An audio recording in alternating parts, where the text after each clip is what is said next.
Shalom, shalom, bonjour à tous et nous sommes mardi 15 octobre 2024. Déjà, bon mardi à tous. Aujourd'hui, je vous reviens avec le thème, un thème très important et très nécessaire dans la vie chrétienne. Le thème, c'est le pardon et pardonner son prochain. J'ai pris comme, référence Colossiens 3, 13. Vous pourrez aller vérifier.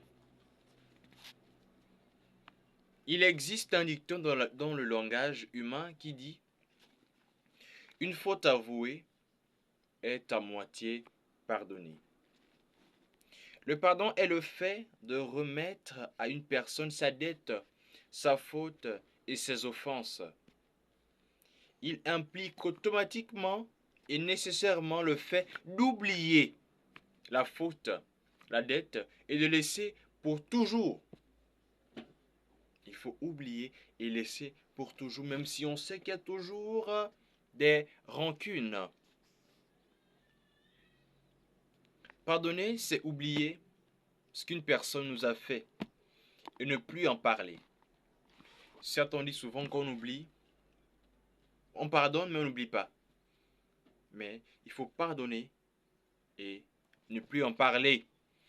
Selon le texte de 2 Timothée chapitre 2, versets 14, 19b et c, puis les versets 20 à 21, dans la maison de Dieu, il y a différents types de vases.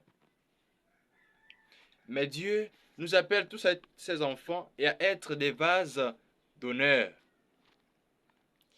Il est très rare dans la maison de notre Père qu'un vase d'honneur ne pardonne pas.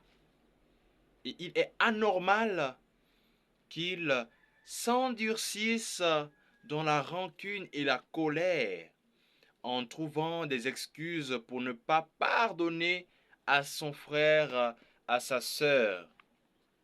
C'est anormal.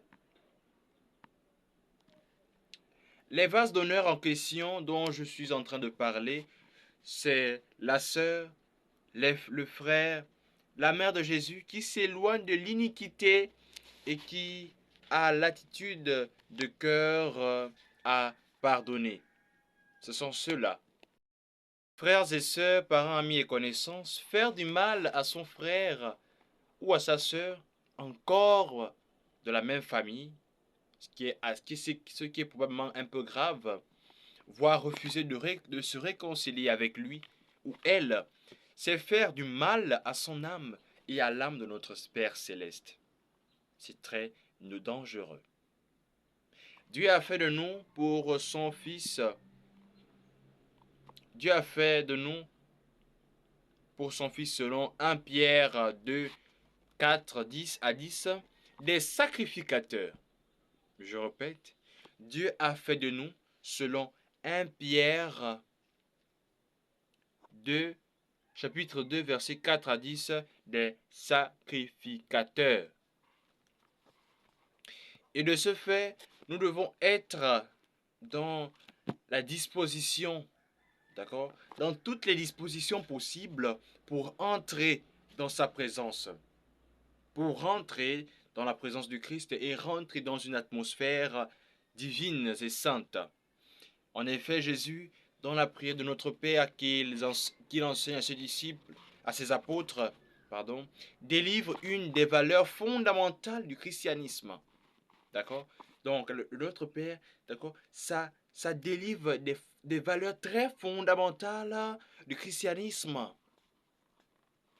Alors qu'il vient d'être mis sur la croix, Jésus prononce les mots suivants. Il dit, Père, pardonne-leur car ils ne savent pas ce qu'ils font. Selon Luc 23, chapitre 23, verset 34. Le Christ souffrant implore Dieu de sa miséricorde envers ses bourreau. Mais comment peut-il pardonner l'impardonnable? C'est la question qu'on doit se poser. Comment peut-il pardonner l'impardonnable?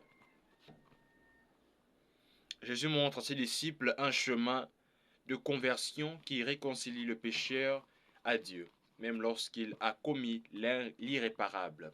C'est-à-dire, peu importe le degré de péché que nous pouvons commettre, que nous pouvons faire, peu importe tout ce que nous allons faire, Dieu va toujours nous pardonner et nous prendre comme ses enfants. Ça ne veut pas dire que nous devons prendre cela comme objet, voilà, que nous pouvons pas pécher comme nous voulons. Sachez qu'un jour, on aura des comptes à lui rendre. C'est pour cela que nous devons élever notre âme et la tourner vers le Seigneur. C'est très important. Nous devons toujours avoir la tête haute et levée vers le Seigneur, pour ne pas rater, voilà, nos grâces et nos chances. Je vais prendre une petite parenthèse. Lors de la messe, le Père dit souvent, le Seigneur soit avec vous. On répond, et avec votre esprit. Il dit, élevons notre cœur. Nous le tournons vers le Seigneur. C'est-à-dire, nous devons toujours élever notre cœur et le tourner vers le Seigneur. Élevons notre cœur, nous le tournons vers le Seigneur. Chers frères et sœurs, nous pouvons retenir aujourd'hui que le pardon doit être mutuel. Et, chers frères et sœurs, aujourd'hui, élevons notre cœur et tournons-le vers le Seigneur. Merci, merci et merci. Bon mardi à tous et bonne fin de journée. Je vous remercie.